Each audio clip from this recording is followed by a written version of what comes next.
Estamos con dos buenos amigos, ahora lo vamos a presentar. Ante todo, pues yo creo que sabéis que en la radio tenemos notas, son exámenes. Sabemos que estáis ahí, pero bueno, hay unas notas que de vez en cuando, cada 3 meses... Esto nos recuerda, Carmen, la época de estudiantes, terrible, ¿verdad? Tremenda, ya gracias a Dios pasada, y trabajando en estos micrófonos, que es lo mejor que hay. Pero no vuelvo a sentir esos nervios de decir, caramba, que dirá la audiencia, que dirá el Estudio General de Medios. Ese que muchos critican y en que todo están, claro, porque es el Estudio General de Medios y no hay otro. Y ese dice que, bueno, que este trimestre, vamos a llamarlo así, Milenio 3 ha estado en todo tipo de franjas horarias, a las 7, a las 4, a las 4 y media, a las 10, en todas, bueno, no solo líderes de audiencia, sino acumulando más oyentes que el resto de la radio española. Y en esta sección, en este programa independiente, pero que forma parte de, por supuesto, el espíritu de Milenio 3, porque es Milenio 3 Madrugada, pues ha habido una sorpresa, ¿no? Ha habido una sorpresa, y no me queda más remedio que daros las gracias a todos y cada uno de vosotros, porque se ha producido un fenómeno que ocurre pocas veces, ¿no? Lo que llaman, bueno, pues mayoría absoluta, como si fuera a nivel político. Y lo político y lo paranormal está muy enganchado últimamente, pasan cosas muy raras. De 3 a 4 de la madrugada, Milenio 3 en la cadena SER acumula más del 50% de toda la audiencia, es decir, todo el resto de emisoras nacionales, locales, autonómicas, todas sumadas, tienen menos audiencia que Milenio 3. Y eso de verdad es un fenómeno paranormal que ocurre gracias a vosotros. Carmen, que las gracias, ¿no? ¿Qué vamos a decir? Por supuesto, que sin los oyentes esto no sería posible, Iker, que sin ellos, sin estar ellos todas las noches, nos lo demuestran con sus mails, con las llamadas de teléfono que nos hacen, con las historias que nos cuentan. Gracias, gracias y 1000 veces gracias por estar al otro lado. Y además que le damos importancia relativa, es una vez cada 3 meses. Si un día cambian las tornas, sabemos que algunos guerrilleros estaréis ahí y por supuesto estaremos contentísimos y siempre haciéndolo lo mejor que podemos. Y por eso a veces hacemos cosas como las de esta madrugada, que vamos a intentar, Carmen, si podemos y las fuerzas nos acompañan, porque bueno, primero, tengo ya un mazo de mails y muchos preguntan los horarios. Carmen, ¿nos recuerdas? Porque la gente todavía anda un poco despistada con tantos cambios. Hay que decir que este verano es el verano de Milenio 3, del misterio en la cadena SER. ¿Qué horarios tenemos, Carmen? Pues la gente que pedía más horas para el programa Milenio 3 lo ha conseguido. En verano estaremos sábados y domingos de 10 a 11 de la noche y luego, como siempre, lo que no cambia, el programa de madrugada. Madrugadas de domingo a lunes a las 3 de la mañana. Aquí estaremos siempre al pie del cañón para atenderos a todos. Eso nos preguntaba mucha gente, entre ellas Nora López Linares de Bilbao, que nos decía, por favor, en dejarnos claro el horario que vais a tener a partir de ahora. Pues 3 horas a la semana creo que está muy bien, y por eso hemos decidido hacer unos cambios. El programa del sábado, tan distinto, con noticias, con secciones, el monográfico, el tema concreto, los domingos, como siempre, y estas madrugadas, mientras podamos, vuestras llamadas. Carmen, ¿llamadas a dónde? ¿A qué teléfono? ¿De qué forma? ¿Y con qué sorteos? A un teléfono gratuito que será el 900-100-800. Que se activa ya, 900-100-800, teléfono gratuito, línea directa con Milenio 3. Y como siempre un mail al que pueden hacer llegar pues sus dudas, sus peticiones, sus quejas, como no, que es milenio3 con número @cadenaser.com. Milenio3 con número @cadenaser.com.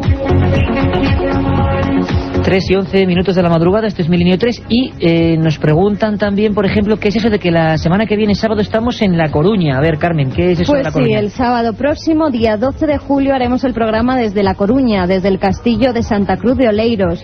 Está, si no recuerdo mal, a 4 kilómetros de esa bonita ciudad de La Coruña. Ajá, pensé que estaba más lejos, fíjate. A 4 kilómetros nada más, o sea que todos los amigos que se quieran acercar hasta allí, desde Radio La Coruña, lo estarán anunciando durante toda la semana para poder conseguir esas entradas y estar allí en directo con todo el equipo de Milenio 3. Entradas, pero que es todo gratuito, pero son invitaciones que se recogen. Son invitaciones que recogerán en la radio y desde allí pues podrán ir incluso una hora antes, porque estaremos todo el equipo de Milenio 3 allí acompañando a la gente y por supuesto contestando a todas las preguntas que nos hagan. Esa es la idea, esta alineación, este equipo más o menos de fútbol sala, pues ahí estará Carlos Barroso, ahí estará Katia, por supuesto estaremos nosotros, estarán nuestros técnicos y bueno, pues una hora antes por lo menos estar con vosotros, con preguntas, con historias, con que nos contéis cosas y luego por supuesto un programa que ¿cómo iba a ser de otra forma?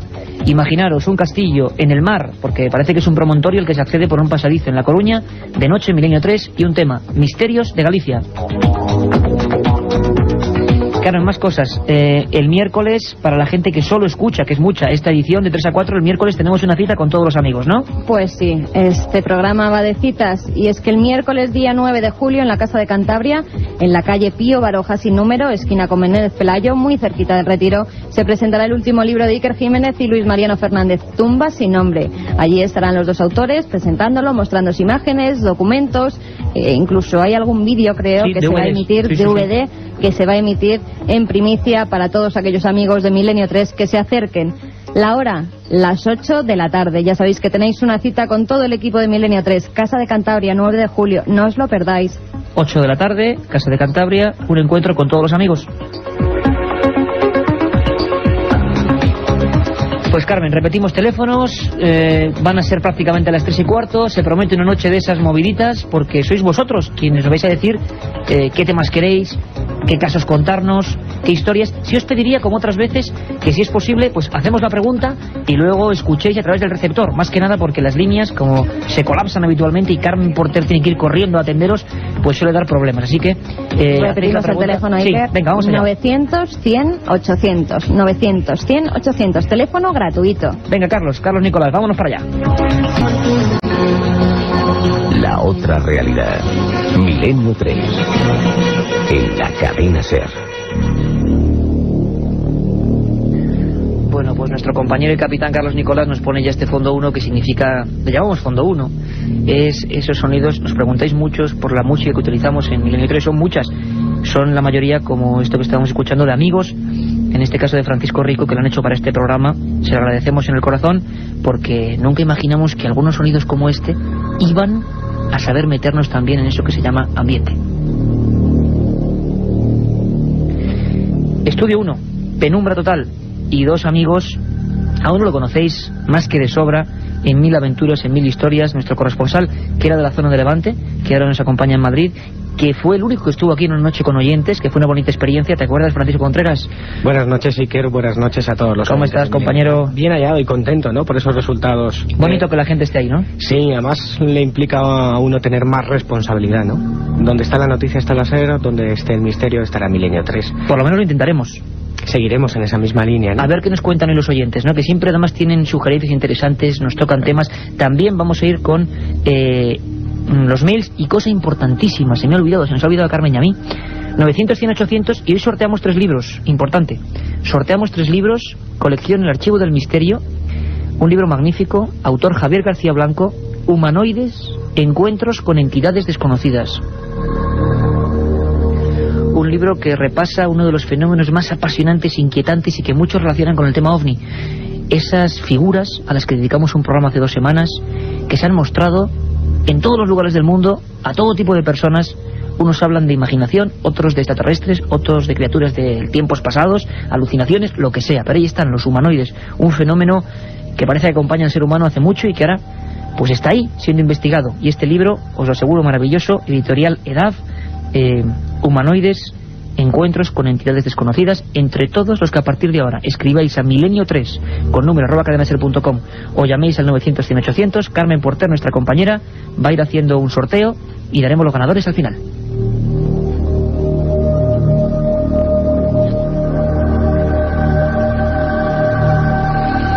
Y a mi izquierda está un compañero que sabe muy bien lo que es la radio, que ha venido porque le hacía tremenda ilusión, y a nosotros, que estuviera aquí, porque don Antonio Muro, que ha estado viviendo fuertemente, creo yo, toda la historia de Belmez, que la ha seguido, pues es uno de los maestros que uno tuvo, uno de los más importantes sin duda, porque para mí significó el paso de esas radios piratas, donde nos dejábamos media vida, a lo que es la radio profesional en Onda Madrid, aquel programa inolvidable que seguro que muchos de los que ahora estáis escuchando escuchasteis en su época, año 94, Onda Madrid y algo se nueva era. Ahí estaba un equipo con Francisco Contreras, con Enrique Muro, con Lorenzo Fernández, con servidor, hicimos muchas cosas. Antonio ha sido muy importante y para mí es un orgullo, Antonio, que estés delante de ese micrófono amarillo. Buenas madrugadas, compañero. Buenas madrugadas, sí que... ¿Cómo la radio es una droga? Tú has estado mucho en televisión, de un lado para otro, haciendo un montón de cosas.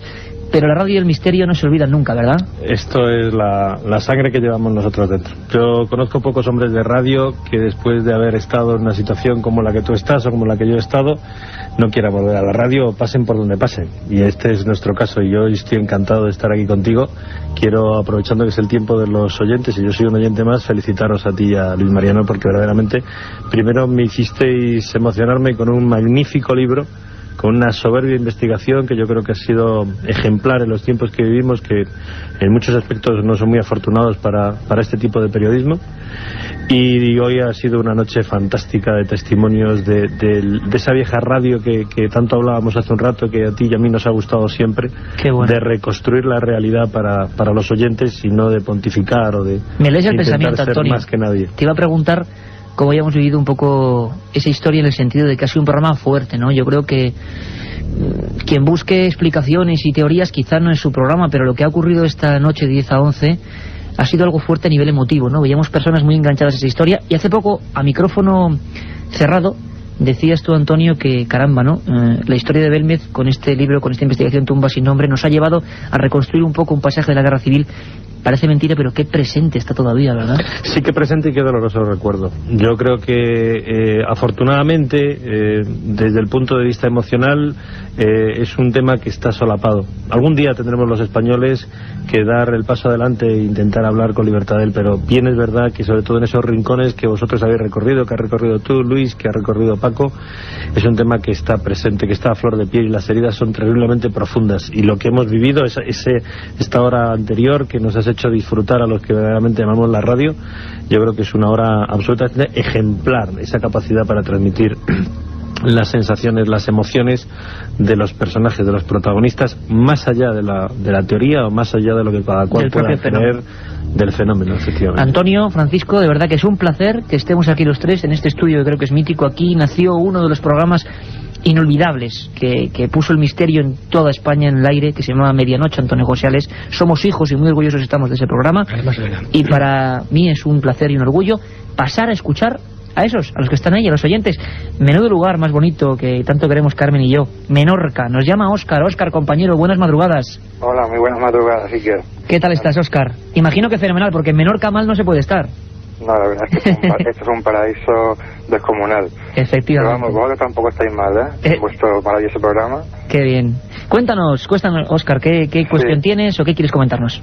Pues mira, estoy un poco intrigado. Me gustaría saber si os consta algún hecho paranormal en la isla de Menorca, porque vamos, nunca he escuchado que haya sucedido algo extraño por aquí, por esta isla. Fenomenal. Óscar, pues hacemos eso, digamos ya como para que todos los oyentes que llamen al 900, 100, 800 nos escuchan, preguntáis, os damos tiempo seguro de regresar hasta el receptor y vamos contestando para que vaya todo mucho más rápido. Óscar, muchas gracias por llamar. A vosotros. Te metemos ahí en el sorteo rápidamente. Un abrazo para Menorca. Bueno, Menorca, que es un lugar mágico. Yo recuerdo, Carmen, imagino que me sentirá ese libro Menorca Mágica, ¿verdad? Menorca Mágica, un libro donde se recopilaban documentos e historias concretas de esa isla, conocida por su soledad, por su viento. Dicen a veces que el viento, dicen algunos que deforma, otros que hace, ver historias, otros que forja un carácter, y los menorquines son muy conocidos por ese viento. Hubo muchas historias, algunos incluso que hablaban de hombres peces. Un día dedicaremos un programa a hombres peces, y uno de ellos, amigo Óscar, era de Menorca. Sois infinidad, como siempre, la centralita colapsada. Juan José de Barcelona, buenas noches, compañero. Sí, Juan José, Barcelona. Vamos a ver si hay algún problema. Parece que se ha perdido Juan José. Francisco, de todas formas, no hay rincón de España. Tú que has a mí se conocido... me acaban de ocurrir varias historias que darían para un programa entero, ¿no? Ajá. En las Baleares, por ejemplo, habría que investigar y habría que dedicar un monográfico al famoso Triángulo del Silencio, ¿no? Ah, exacto. Un triángulo de las Bermudas en pequeñito que tenemos en España, y que lo hizo popular y famoso Antonio Rivera, ¿no? En un libro mítico se llamaba Los 12 Triángulos de la Muerte, creo recordar que era, ¿no? Una curiosa zona donde ahora mismo incluso pasan fenómenos paranormales, como son los sonidos, entre comillas, de Mallorca, los sonidos submarinos, que todavía no se sabe por qué son producidos, en los que hay investigaciones oficiales por parte de instituciones medioambientales, ¿no? Hicimos un programa, pero... Y nunca más se ha vuelto a saber, ¿no? Estamos a la espera de conclusiones oficiales. Un triángulo que llevaría desde la parte valenciana, desde Denia hasta las Baleares, donde bueno, hay multitud de testimonios de extraños fenómenos luminosos en los cielos. Recordemos que ocurrió el caso Manises, se produce en ese triángulo, el caso OVNI de Manises, y donde, bueno, pescadores, submarinistas, todo tipo de personas de toda índole social y cultural han vivido cosas que no tienen explicación. No podíamos conectar con José de Barcelona, son decenas las llamadas a la vez. Nicolás de Lugo, buenas noches, buenas madrugadas, compañero. Buenas noches. Hola, Nicolás, ¿qué quieres preguntarnos? Pues nada, yo más que nada me interesaba sobre todo sobre los psico-killers y sobre todo el Jack el Destripador. Jack el Destripador. Sí, más que nada sobre la película que habla que él podría ser un mormón, bueno, de un tipo de... no sé si viste la película. Depende qué película, porque hay varias sobre el tema. Desde el infierno. Sí, exactamente. Sí. Pues si quieres, además hay noticias sobre psico-killers muy recientes. Te comentamos ahora mismo, Nicolás, y muchas gracias por llamarnos. Vale, muchas gracias, de nada, hasta luego. La audiencia, Antonio, que va y, bueno, la radio recorre toda España. Psico-killers, curiosamente con Salvador Ortega hacíamos un programa la semana pasada, ni más ni menos, sobre Jack el Destripador. Hay que decirte, Nicolás, que vamos a hacer un programa. Hay un libro de Patricia Cornwell, de Ediciones B, que habla de eso, de la nueva identidad. Y nuestro compañero, que siempre está todas las madrugadas, que se llama Santiago Camacho, dedicó incluso a las muchas teorías que hay, porque nunca se supo, Antonio, ¿verdad? En el fondo nunca se supo quién fue este tipo, que es el arquetipo de psico-killer, de asesino psicópata. Y desgraciadamente también, qué terrible, qué casualidad, ¿verdad, Antonio?, que hagamos un programa la semana pasada sobre el tema de los asesinos en serie y ocurre esto que acaba de pasar, que está toda España un poco conmocionada con este tal Alfredo, ¿no? Sí, es terrible. Yo creo que en el fondo está o subyace un serio problema social de inadaptación, y hay serios problemas que se van generando en la sociedad que estamos viviendo. Yo creo que deberíamos plantearnos realmente, porque cuando no son los psico-killers o asesinos en serie, tenemos el problema de la violencia doméstica, o tenemos gente que en Estados Unidos, en Alemania, en cualquier otro lado, le da por coger un rifle y solventar sus problemas a tiros. Yo creo que esto nos debería hacer reflexionar seriamente que el misterio... ¿Sobre dónde va todo eso? Claro, ¿no? Que el misterio no es solo, evidentemente, los temas que tocamos, sino que hemos acabado convirtiendo nuestra vida en un profundo pozo en donde más vale que vayamos investigando, porque realmente existen situaciones muy problemáticas con las que a diario nos toca convivir.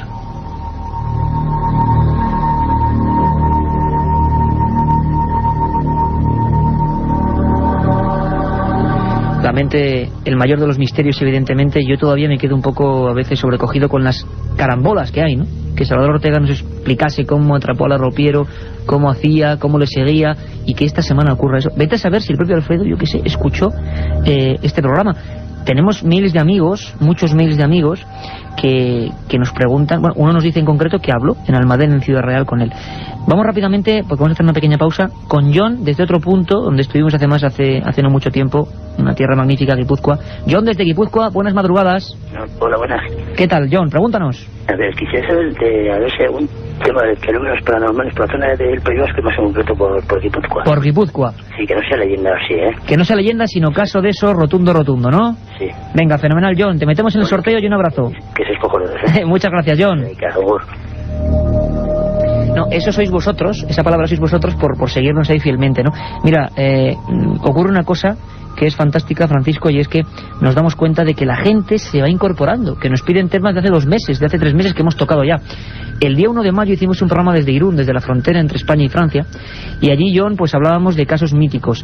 A mí me dices uno, y hay uno que me encanta, que yo he recogido en alguno de mis libros, en un lugar que tú conocerás perfectamente, Altos de Gainchurizqueta, en Irún. Se producen esos casos ovni apasionantes. Un hombre, Manuel Martínez Portolés, obrero de la construcción, año 54, se encuentra una especie de ascensor, dice él, o de cabina telefónica, que ilumina con un faro muy cerquita de un caserío llamado Lloyd Berry, y que, caramba, le asusta, ¿no? Es las 5 de la mañana, llueve, él vive en Rentería, baja rápidamente hasta la obra, habla con el capataz, con todas las personas, y llegan hasta allí, y ya no estaba el aparato, estaban 4 huellas, y sobre todo unas huellas de pie gigantesco, de más de un 52-53, y unos muelles y unos ganchos que incluso un periódico que se llamaba La Voz de España, en Guipúzcoa en la época, reflejó en su portada ese hombre analizando los ganchos.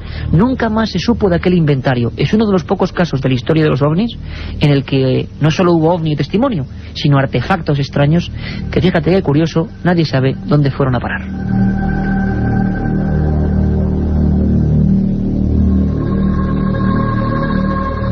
otra realidad. Milenio 3, en la cadena SER. 1937. 200 personas mueren trágicamente en el santuario de la Virgen de la Cabeza. 1971. Aparece el fenómeno de las caras de Belmez. 2003. ¿Qué relación existe entre estos dos episodios? Descúbralo en Tumbas sin nombre. Un apasionante libro de Iker Jiménez y Luis Mariano Fernández. Una tragedia, un misterio, una investigación. Editado por Editorial Edad.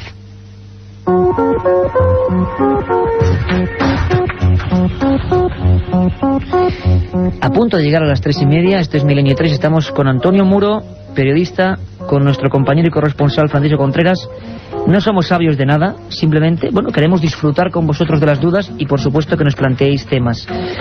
Sabéis que tenemos una pequeña sección, las 10 líneas del 900, 100, 800 están colapsadas. Vamos a seguir llamando. Carmen dice que está ahí esperando que, planteéis un montón de temas, de historias, de cuestiones, 900, 100, 800, pero hay una cosa que no vamos a dejar pasar. Un caso que nos intrigó y que os ha intrigado a los que habéis escrito ese milenio3@cadenaser.com. Por supuesto, seguimos pasando vuestros mails, hay un montón, ahora vamos a comentar algunos. Hubo un caso muy curioso que además tiene que ver con un invitado que tenemos aquí, con Francisco, o que a él le suena mucho. ¿Sabes, Francisco? Hay una sección que llamamos Archivo Secreto, tú lo conoces bien, donde la gente pregunta, Pregunta cosas clásicas. Y Carlos Barroso ha querido responder a una de esas clásicas preguntas. Le escuchamos. La casa del reverendo Henry Dawson se construyó en 1860 en Essex, Inglaterra. Desde el principio sus moradores, el reverendo, su esposa y sus 14 hijos, no dejaron de contar historias sobre ruidos extraños y apariciones misteriosas, entre ellas la de una monja que deambulaba por los pasillos y jardines. Tras la muerte del reverendo Dawson, fue su hijo quien continuó viviendo en la rectoría. Pero los fenómenos extraños no desaparecieron, ni siquiera cuando llegaron los nuevos inquilinos, el reverendo Foster, su esposa y su hija. Ellos juraban y perjuraban que un fantasma había bofeteado a la mujer y la había echado de su cama. Los investigadores decidieron tomar cartas en el asunto y buscar una respuesta a tantos fenómenos extraños cuyas historias empezaban a extenderse por Inglaterra como un reguero de pólvora.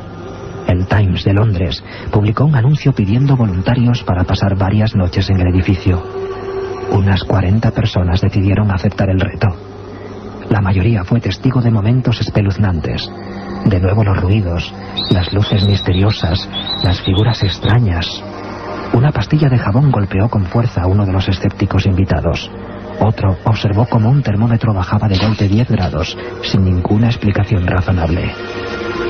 En 1939, la rectoría de Borley sucumbió pasto de las llamas. Una excavación en el lugar permitió descubrir una tumba en la que solo había algunas medallas religiosas y el cráneo de una mujer. Una investigación posterior permitió completar el círculo. En el siglo XVIII, una monja francesa abandonó su convento y se fugó con su amante a Inglaterra. Una vez allí, el hombre la estranguló y la enterró bajo el suelo. La monja de Borley no descansó en paz antes de que se descubriera su tumba, pero después tampoco. Visitantes recientes del lugar en el que se alzó la abadía aseguran haber revivido los mismos episodios de ruidos extraños, luces misteriosas y bajada brusca de temperaturas. La historia continúa. Milenio 3. Periodismo de lo desconocido. En la SER. Era la historia de la abadía de Borley, uno de los grandes clásicos. Francisco, tú hiciste un libro en ese archivo del misterio, de edad, llamado Casas Encantadas, crónica de un siglo de misterio. Menudo caso, de poner los pelos de punta, Hombre, la casa más encantada de Inglaterra. La llamaba... Y eso significará ser la más encantada del mundo. Claro, digo yo, ¿no? La más encantada del mundo. Harry Price fue quien puso ese anuncio en el Times solicitando personas escépticas para investigar, y allí estuvo investigando, ¿no? Y se produjeron...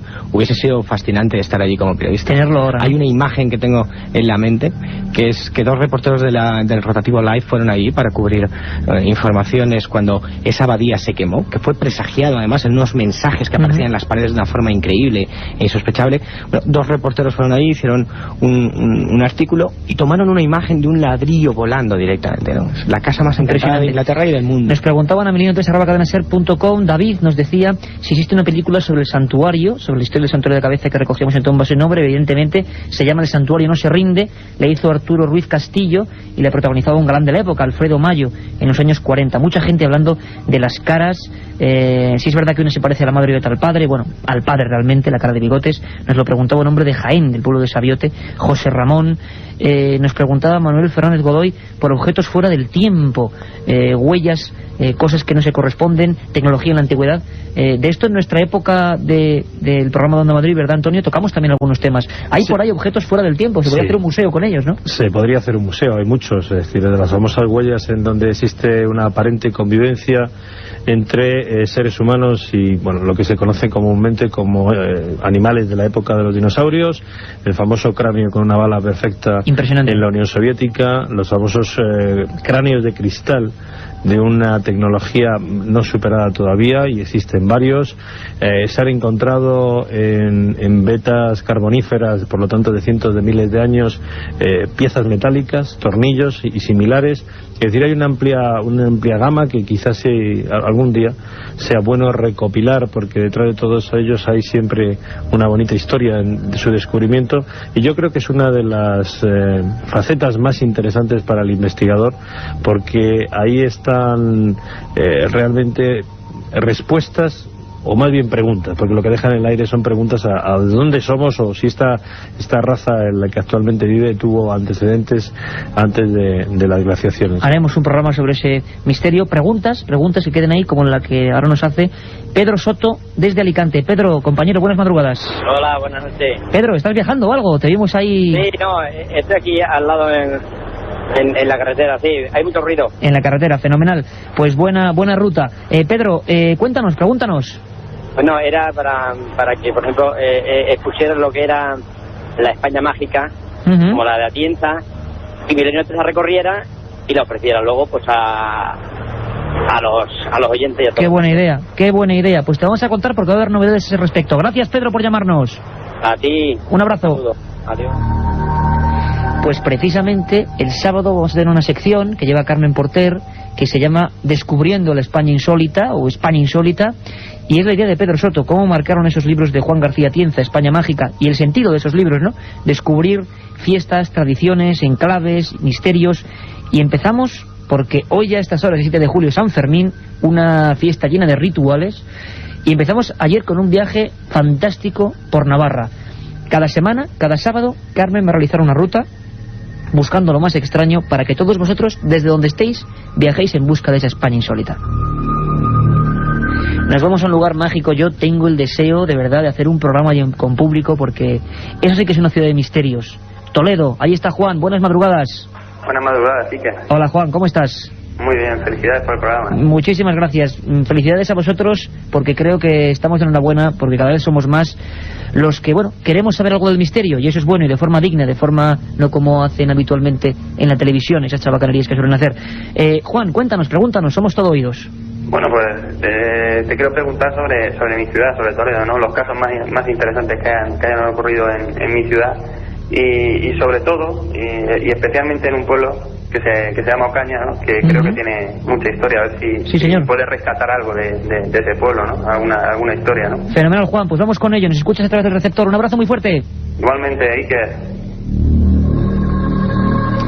Qué buena gente desde todos los puntos de España. Hemos viajado ya en un minuto a Lugo, Menorca, Toledo, Alicante, Guipúzcoa. Bueno, es que habría que resumir mucho sobre Toledo, ¿no? Una ciudad mágica donde las haya. Se hablaba de la cueva de Hércules, se hablaba sobre todo, Antonio, de una ciudad, bueno, aparte de la historia que había ahí, ¿no? Llena de pasadizos, ¿verdad? Hay una tradición en Toledo llena de túneles, de cosas que se interconectaban entre iglesias, de mucho misterio, de extraños rituales, tradiciones, órdenes. Toledo es para recorrerla de arriba abajo. Yo creo que es todo un gran misterio y un gran ejemplo y un gran enigma, cada uno en la época histórica en la que lo queramos situar. Pero han ocurrido tantas cosas y tan maravillosas de convivencia entre culturas que es natural que allí se den cita cientos de enigmas que entrelazan probablemente las tres religiones más importantes que han existido y que existen.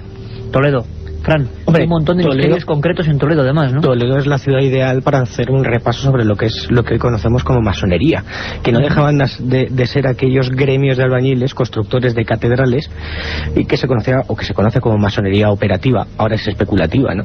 Donde cada logia tenía sus signos, su simbolismo, su forma de ver el mundo hecha en piedra, ¿no? Pero sería bonito hacer un programa allí, ¿no? Sí, hombre, por supuesto. Y acercarnos a un pueblo que se llama Huecas, donde en los años 90 hubo un caso de aparición mariana del que se ha hablado muy poco. Es un reportaje pendiente para Milenio 3, en el que 3 niñas tuvieron una serie de incidentes sobrenaturales escandalosos, o incluso con estigmas, en ¿no? Ocaña, con dermografías.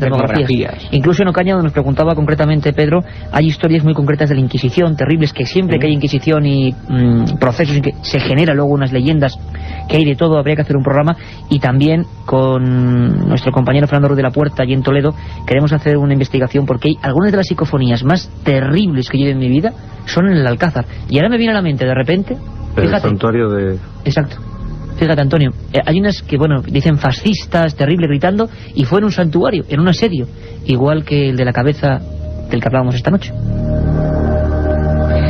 Volvemos a Barcelona, la ciudad condal. Jesús, buenas madrugadas. Hola, buenas noches, Ike. ¿Cómo estás? Bien, y una vez más felicitar a ti y a todo tu equipo por este maravilloso programa que nos haces pasar un buen rato hasta. Pues ese es el objetivo, el único objetivo. Muchas gracias, Jesús. Mira, que somos un montón de guardias de seguridad que te vimos y quiero hacerte una pregunta. Dime.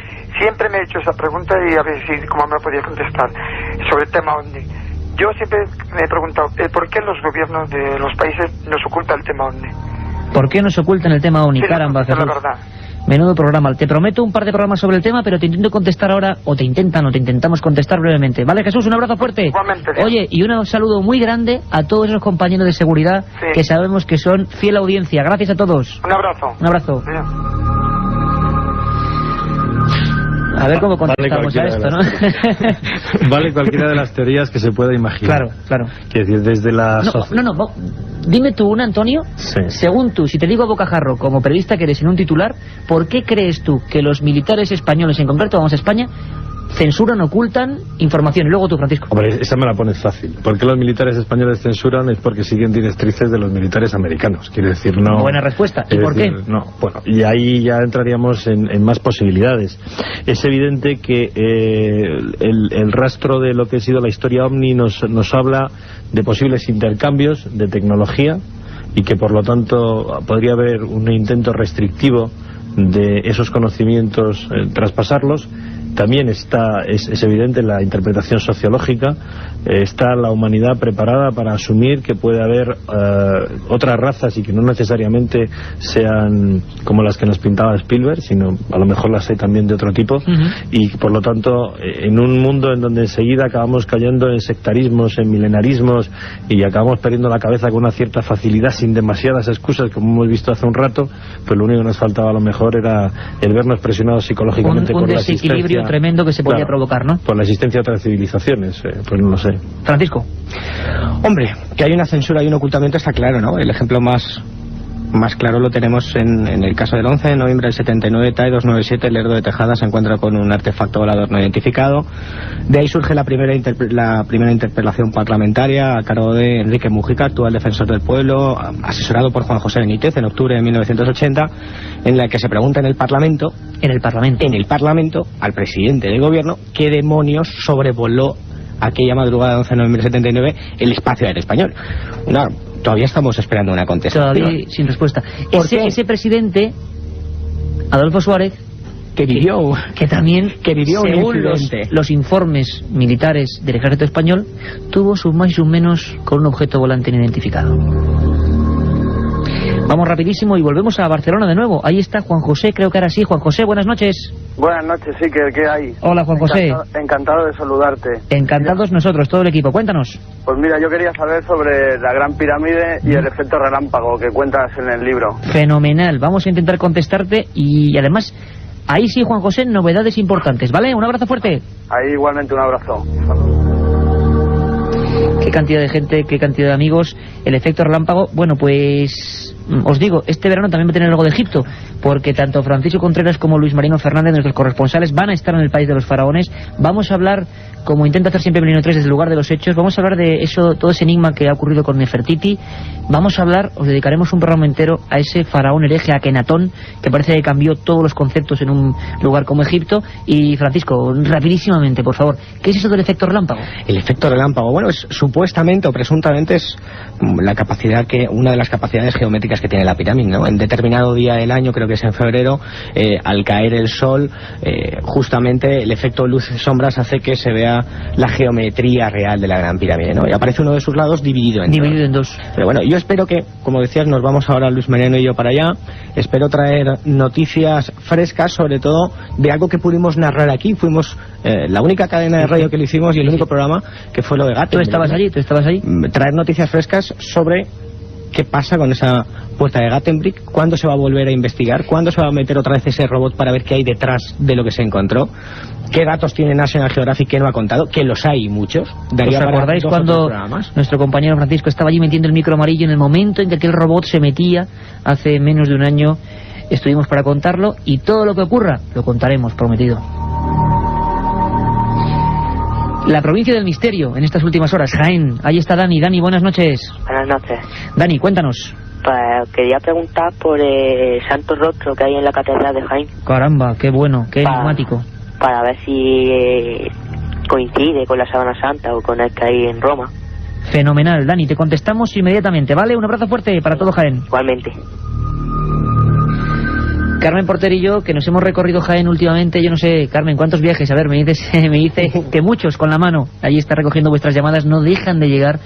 Las 10 líneas que hay ahí están colapsadas y os lo agradecemos mucho. Además, es bonito porque vamos haciendo un viaje por España.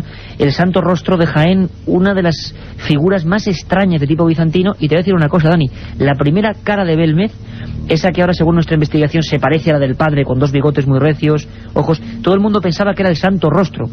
En el Santuario de la Cabeza, muy cerca del lugar de la matanza, hay una imagen del Santo Rostro, pero creo que quizás hay datos confundidos, porque no es que sea igual que el de la Sábana Santa, ni mucho menos. Eso es el Santo Sudario de Oviedo, que es un pañolón con sangre que parece que se interconexiona. Lo que es el Santo Rostro es una especie de icono antiquísimo, extrañísimo. En Alicante hay uno parecido, el Santo Rostro de Alicante, y un día, de verdad, en cuanto a los milagros, cosas increíbles que ocurrieron en torno a esta figura que se custodia en la Catedral de Jaén, maravillosa Catedral de Jaén, pues haremos un programa, prometido, Dani. Ana desde Madrid, buenas noches. Ana, buenas noches. Ana, vamos a ver si responde. Ana, buenas noches. No, parece que tenemos hoy algún problema en las líneas. Hablábamos del Santo Rostro de Jaén y del Santo Sudario de Oviedo, Francisco, que tú conoces bien, sí. Porque, bueno, parece que es una especie de puzzle que se encaja con la Sábana Santa. Eso sí que ¿podríamos afirmar tanto? Y se afirma, y además se hizo una investigación a finales de los años 80, 89, 90 por parte del Centro Español de Sindonología, digna de película, digna de la serie CSI, en el cual con médicos forenses se determinaba que era una pieza que encajaba a la perfección, como si se tratase un puzzle con la síndone italiana, ¿no? Con la Sábana Santa. Sí te voy a decir una cosa, lo que me parece interesante, ¿no? Y es viajar con las reliquias, en este caso con la Sábana Santa y con las Verónicas por toda España, es de una riqueza tremenda. Hay 23 copias. 23. Que se produjeron o se realizaron cuando era propiedad de la Casa de Saboya, de la Sábana Santa, y que están repartidas por toda España. Valladolid, Madrid, Valencia. En Zamora hay alguna, no sabemos, ¿no? Creo que no. Es que en Zamora está Jaime, que nos llama desde allí. Jaime desde Zamora, buenas madrugadas. Hola, buenas madrugadas. Enhorabuena por la encuesta de medios. Muchas gracias. Jaime, cuéntanos. Pues os quería comentar mi experiencia con la Ouija hace años. Caramba, te escuchamos. Pues mira, me pasó una cosa muy rara. Hacía sesiones bastante frecuentemente. Tenía yo 14 o 15 años. Y de repente empezó a salir siempre HI. Y nada, la verdad es que empezaron a pasar cosas raras donde hacíamos las sesiones, que era en mi casa, a desaparecer objetos y se cambiaban cosas de sitio, no sé, unas cosas muy raras. Y luego, pues en un programa que había en la televisión gallega de aquellos años, se llamaba La Noche de las Campanadas, una vez en una sesión de Ouija en directo, resulta que estaban intentando conectar y de repente salía un espíritu que decía llamarse HI. Y dieron por finalizada la sesión y explicó el chico que por lo visto HI que podía ser o un espíritu burlón o que verdaderamente era el nombre que usaba el diablo para ponerse en contacto con la gente a través de la Ouija. Caramba, nos dejas un poco helado. Jaime, creo que nuestros amigos quieren contarte dos cosas muy rápidamente. Un abrazo fuerte. Venga, muchas gracias.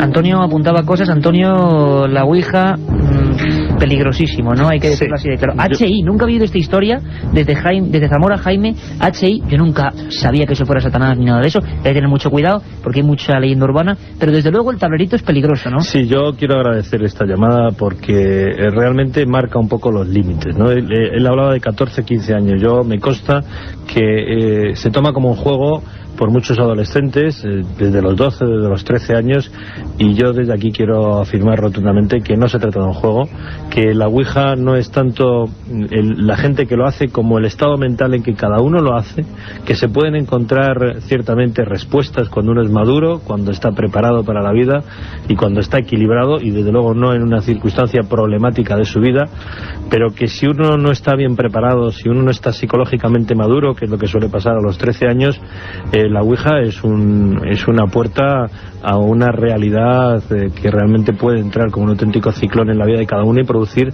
profundos desequilibrios que acaban en algunos casos, y lo conocemos, en la muerte de los protagonistas. Pues más claro, agua. Santander, otro lugar maravilloso, lleno de misterios. Dentro de poco nuestras rutas irán por allí. Ahí está María. María, buenas madrugadas. Sí, buenas madrugadas. Hola María, cuéntanos. A ver, mira, quería preguntarte, a ver si te lo puedo explicar concreto y claro. A mis padres y a mí, yo soy hija única. O sea, mi padre pidió un piso de protección oficial, se nos fue concedido, nos fuimos a vivir a él. Y mientras estábamos viviendo allí, yo hice amistad con gente pues de esa zona, ¿no? Y me contó que ese piso había estado parado durante las obras 2 años, y allí había habido pues mucha gente que se quedaba a dormir, vagabundos, pues drogadictos, y que en una ocasión hubo una pelea entre 2 drogadictos y hubo un muerto.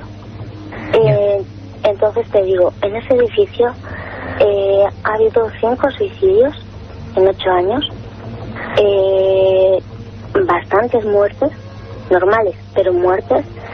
Y el problema que yo tengo y es que ya pienso que estoy loca porque no puede tener sentido. ¿Tú vives allí ahora, María?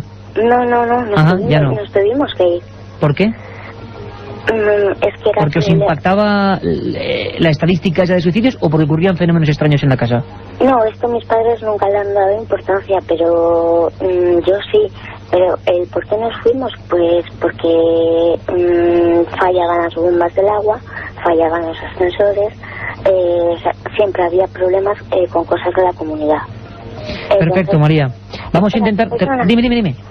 Sí, puede tener algo que ver con que la persona que murió fuera en la planta mía y que nosotros a partir de eso, digamos, como se suele decir habitualmente, como si nos hubieran echado un mal de ojo. Te entendemos perfectamente, ocurrió justo donde vosotros vivíais. No te preocupes, María, que creo que tenemos al invitado perfecto para comentarte temas de casas, ¿vale?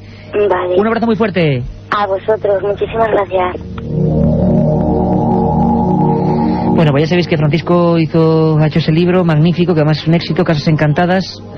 Yo tengo que decirlo, uno de los mejores trabajos que yo he leído, porque no hay mucho tampoco. Además es que es curioso, en un país donde tanto fenómeno ha habido de ese tipo, difícil de contestar, sobre todo tranquilidad, ¿no? Y que el mal de ojo solo existe en quien se lo cree, que tranquilidad absoluta, María, que no pasa nada. La magia solo funciona si tú entras en el juego de creer. Exacto, la magia. que eso, como decía Antonio ahora mismo, es la espiral del peligro, pero... ¿podría ser normal lo de...? Hay varios casos en los que parece que hay casas malditas, entre comillas.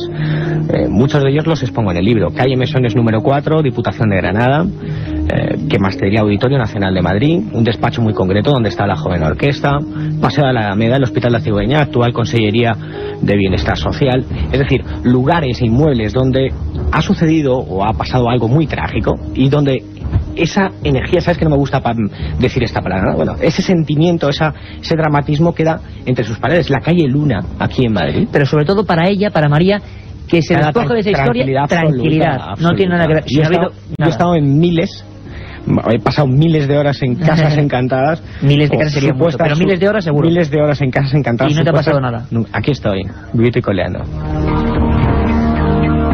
Vamos muy rápido a Tenerife. ¿Cómo iban a fallar las Islas Canarias? Tenemos allí a Emilio. Emilio, buenas noches. Buenas noches, sí que... Emilio, encantado de estar contigo. Sí, más de una vez, alguna vez te he llamado. Cuéntanos. Mira, he notado yo desde esta noche que te he escuchado sobre el tema de las caras de Belmez, porque yo desde el diario pues lo recuerdo y lo sigo el tema.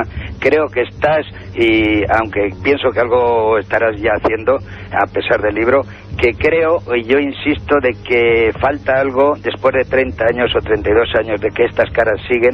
Se ha dado un gran paso con relacionar con la familia y con las fotografías, digo, de la familia muerta. Entonces creo que siguen las caras, aunque están a punto de desvanecerse, e incluso yo lo noto en mi forma de ser, de que falta algo por resolver. Que falta alguna clave, ¿verdad? Sí, falta una clave, y yo la siento y creo que la tiene la hermana. ¿La hermana? Sí, en el sentido de que esas caras están ahí como una manifestación que necesitan algo, bien, no sé, de algo importante, bien del familiar o bien del gobierno o bien pues, de algo... Vamos a ver, Emilio... Creo que te falta rematar y es muy importante que creo que estás en ello. Vamos a ver si lo logramos. Emilio, un abrazo muy fuerte, compañero, gracias. Vale, hasta ahora. Vamos muy rápido, Emilio, yo creo que con un planteamiento inteligente, sabe que quedan ahí unas claves, vamos a ver si entre todos logramos descubrirlas. Seguimos en las Islas Canarias, creo que es Pedro, perdón, me dice Carlos Nicolás. Pedro, también en Canarias, buenas madrugadas. ¿Pedro? Menuda noche que tenemos hoy con los teléfonos, parece que hay... Óscar de Bilbao, pasamos a Bilbao rápidamente como una centella. Bilbao, Óscar, buenas madrugadas. Buenas noches. Hola, ¿cómo estás?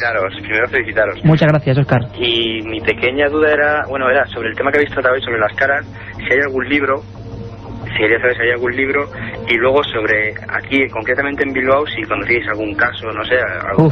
Muchísimos, para hacer un programa en Bilbao, A ver si hacéis uno, porque es que no conozco ninguno. Venga, fenomenal, te contamos dos brevísimamente y te ponemos antecedentes sobre las caras, ¿vale? Un abrazo, Óscar desde Bilbao. Cerramos ya los números, siguen llamando porque... Queda una llamada todavía, ¿no, Carlos? José Manuel de Lanzarote, que antes era el que no entraba, la cantidad de llamadas es increíble. Bilbao, un sinfín de casos, un sinfín de historias. Libros de las caras, pues el último que hemos hecho, Tumba sin nombre. Antes de eso teníamos también uno muy difícil, Las caras de Belmez, sin más ni menos, de José Martínez Romero, años 70. Y pasamos a la última, porque Carmen tiene que venir con el sorteo rápidamente, no hay tiempo para más, las centralitas colapsadas, y nos seguimos quedando en Canarias. Sobre Bilbao, ojalá hagamos un programa porque hay sinfín de historias, sobre todo tipo ovni, los ovnis de Gallarta, o el ovni grabado con sonidos en Zurbaranbarri. Historias apasionantes. Allí tuvimos a un gran periodista, JJ Benítez, que ahora ya no está en Bilbao, pero que hizo una gran labor. Muy rápidamente, en Lanzarote. Buenas noches, compañero. Cuéntanos muy rápido, que estamos ya a punto de acabar. Cuéntanos. Sobre Franco, ¿por qué le tenía tanto odio a las sociedades masónicas? ¿Por qué intentó ingresar por 2 veces en las sociedades masónicas y lo rechazaron? ¿Y por qué no nos explicas un día en un programa a las sociedades masónicas españolas por qué Franco les tenía tanto odio? Oye, perfectamente resumido, compañero. Un abrazo muy fuerte, lo haremos. Gracias, Iker. Hasta luego. Nada, muy rápidamente. Franco intentó ingresar como miembro masón, su padre era masón, y quizás ese rechazo a la masonería venía por ahí. Poca cosa más, es decir, el ser rechazado, bueno, quizás supuestamente o presuntamente produjo esa persecución que hubo contra la masonería en España. Una masonería además que entra, creo que en 1723 oficialmente, ¿no? Pues ahí estuvo la historia. Hubo incluso un librito que yo encontré en Zaragoza, ¿por qué Franco quiso ser masón o algo por el estilo? Bueno, intentaremos hacer un programa con los especialistas, por supuesto. Ha habido un sinfín de llamadas, Carmen, como siempre, ¿no?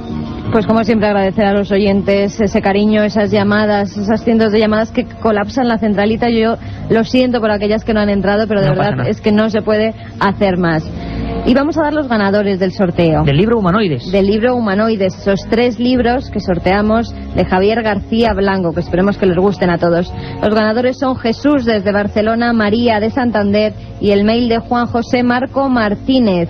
Con todos ellos nos pondremos en contacto en los próximos días para hacerles llegar esa obra. Fenomenal, Carmen, un montón de llamadas, algunas que se nos han quedado ahí como en el vacío, ¿no? Se nos han quedado como perdidas en el éter, suele pasar. Está Carmen la pobre ahí colapsada, porque son un montón de líneas, ¿verdad? Y cada vez más y más, y no puedes ni descolgar para llamar. Pero bueno, no hemos podido meter un montón de secciones, ahí tengo 20 o 30 mails todavía pendientes.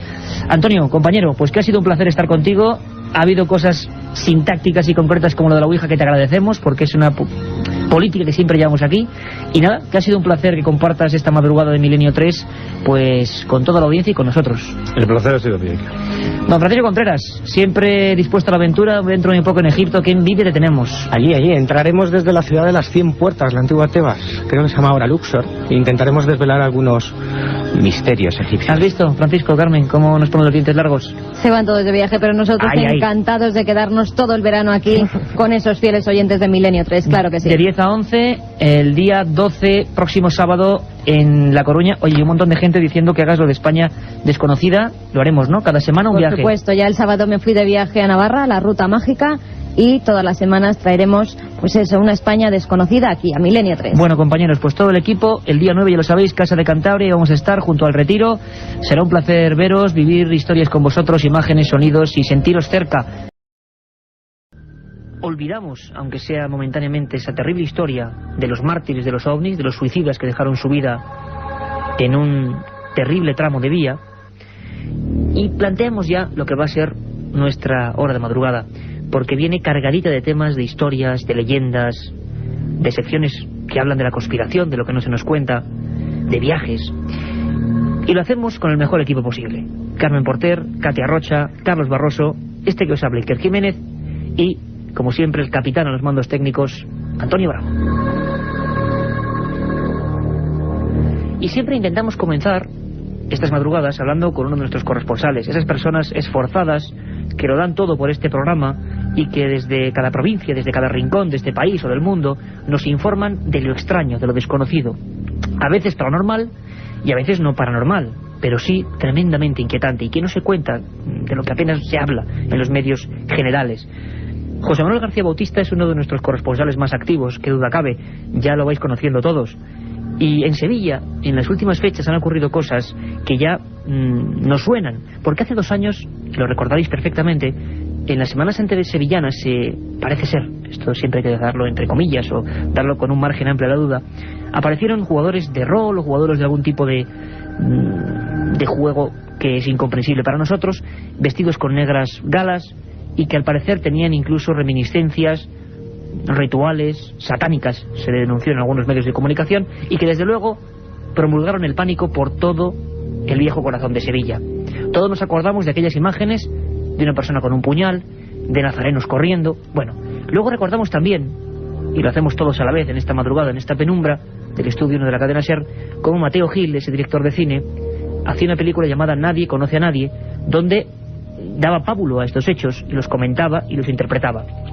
Lo que no esperábamos, eso que el año pasado ya hubo conatos de nuevas cosas, nuevos sustos, es que este año, mucho antes de Semana Santa, hubiera incluso intervención policial, actuación en la red, censura de algunos discos, donde, algunos grupos que también algunos periodistas han tachado de amigos de lo satánico, ejercían con insultos y con proclamas en contra de la Semana Santa, y de todo lo relativo a la religión.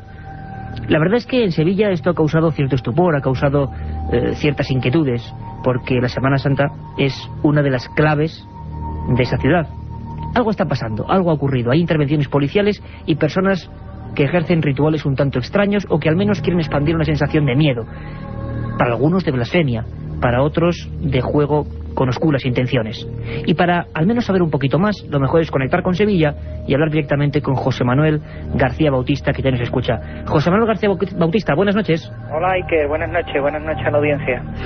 Parece ser que en Sevilla hay consternación, ha habido actividad policial, han pasado muchísimas cosas en torno a un objeto de tecnología informática que parece que, tampoco sería muy peligroso de por sí, pero parece ser que ataca a una de las identidades máximas de la cultura sevillana, que es su Semana Santa, y sobre todo, que además esto yo he sobremojado, porque ha habido últimamente, en los últimos años, muchos hechos extraños, podemos decir, en torno a estas celebraciones. José Manuel, ¿qué ha ocurrido? Exactamente, Iker. Pues la policía sevillana, en concreto la Guardia Civil, esta semana ha intervenido una página web relacionada con un grupo de rock que podría tener ideas satánicas, llamado Narco. Narco es un grupo de rock, como he comentado, y ofrecía en una página web y en su sede un videojuego llamado Matanza Cofrades.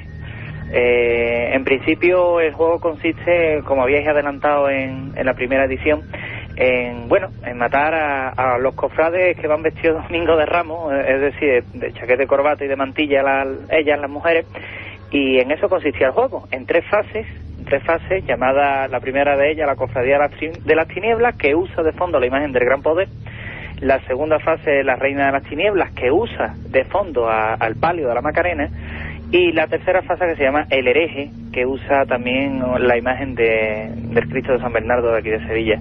Esto llegó a oídos del hermano mayor de la hermandad del Gran Poder vía email, y estos pues denuncian los hechos ante la Guardia Civil. La Guardia Civil investiga el tema, ve que se está haciendo un agravio contra el código, según el Código Penal, el artículo 525, en concreto, que atenta contra lo que es la libertad religiosa y la fe y las creencias, y decide intervenir y retira la página web y retira los discos que estaban en el mercado de este grupo. A partir de ahí, pues todo tipo de intervenciones, porque aparte de ello también interviene otra página web en la que se metía las imágenes de la Esperanza de Triana con imágenes de sexo, y todo esto ya lloviendo sobre mojado, como tú comentabas, porque todos hemos recordado aquí en Sevilla lo que fue la madrugada del pánico. Todos hemos recordado, José Manuel, si me permites, todos nos hemos quedado también con muchas preguntas, ¿no? Yo recuerdo perfectamente, y seguro que la audiencia de Milenio 3 también se acuerda, de esa película de Mateo Gil, que era Nadie conoce a nadie, que también retomaba los hechos, digamos, misteriosos de una especie de juego de rol dentro de la vieja Sevilla, de ese maravilloso centro urbano de la capital hispalense.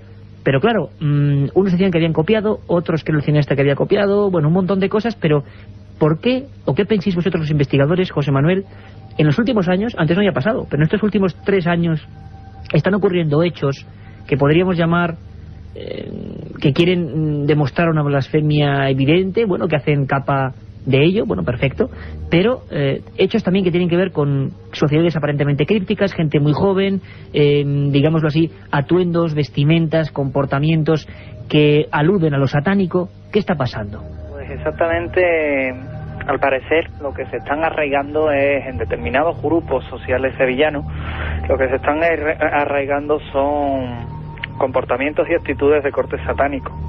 De hecho, no es complicado encontrar imágenes relacionadas con el 666 o con el pentagrama, ¿no? De aquello que sucedió en la madrugada del 2000, pues se tienen 3 teorías. Una primera teoría sería aquella en que fue una gamberrada de gente que trasladó el tablero del juego de rol a las calles de Sevilla, creando el pánico. Esta teoría se derrumba porque aquello estaba bastante bien orquestado, ¿no? La segunda teoría es la que habla de que precisamente aquellos acontecimientos se crearon por parte de radicales y extremistas de que forman sociedades de tipo críptico, de tipo satánico en Sevilla, que de alguna forma podría tener alguna relación con este grupo de rock, que también parece unas ideas un tanto radicales. Y la tercera, y más arriesgada, y quizás es la que más se silencia por Sevilla, era aquella que decía que aquellos acontecimientos los crearon miembros jóvenes de familias notables de la sociedad sevillana. En este punto, aquella investigación policial pues queda silenciada. No se vuelve a tener demasiadas noticias del tema, pero lo que sí parece es que ha habido un claro comportamiento anti-Semana Santa, de corte podríamos decir incluso ritual, perteneciente a algún tipo de comportamiento sectario, que básicamente la misión es sabotear la Semana Santa sevillana, incluso las imágenes.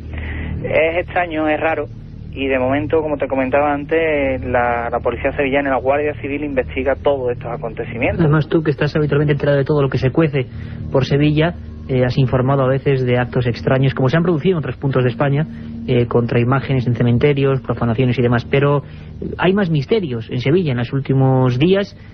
Nos hablabas casi a micrófono cerrado anteriormente. Vuelven, al parecer, las observaciones de ovnis en la comarca, ¿es cierto, José Manuel? Es cierto, y además, Iker, en primicia para Milenio 3, como no podía ser de otra forma,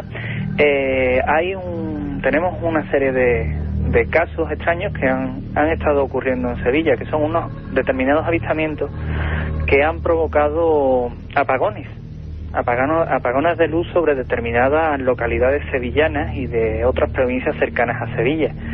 El caso es que el pasado día 27 de noviembre se produjo un apagón de luz en la ciudad de Sanlúcar de Barrameda, en Cádiz, y precisamente ese día que se produjo ese apagón general en Sanlúcar de Barrameda, pues se pudo observar sobre la unidad de transformación que surte de luz, abastece de luz a esta bonita localidad costera andaluza, pues se vio una serie de luces, y tras esfumarse esas luces, tras acabar lo que estaban haciendo, pues en el cielo, pues ¡bum!, se produjo el apagón. El apagón fue a las 8 de la mañana y la luz se restableció completamente a las 11 de la mañana. Así hay dos casos más con este, y la verdad es que la actividad ovni vuelve. Lo que pasa es que este tipo de fenómenos ovni, o esta fenomenología relacionada con unidades de transformación, pues digamos que son poco vistas por aquí, por el sur. No deja de llamarnos la atención, evidentemente, que coincida un apagón de luz con, evidentemente, un avistamiento ovni. No sería la primera vez, desde luego, José Manuel.